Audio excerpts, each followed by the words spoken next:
ضرني الجوع.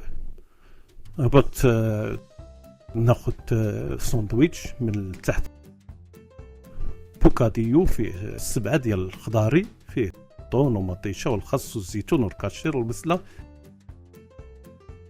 زائد فريت شويه. هو وصل لي واحد الفيديو اللي هو خطير جدا، كيفاش الساندويتش ديال السوسيس 5 دراهم فيه طون ومطيشه والخس والزيتون والكاشير والبصله والفريت، في الوقت اللي كيلو ديال الفخر بوحدو واصل 100 درهم.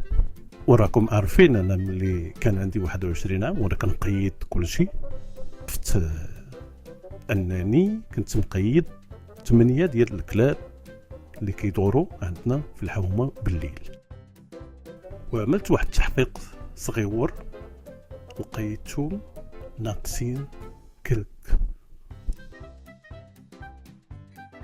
وعرفت بان العمليه راها مخابراتيه دايرها البوليس السري. يعني بالعربيه تعرفت، نتوما عارفين انا اللي كاينه كنقولها، كليت الديجي ديال الخضره اللي كتمشي لحديقه الحيوان ديال عين السبع.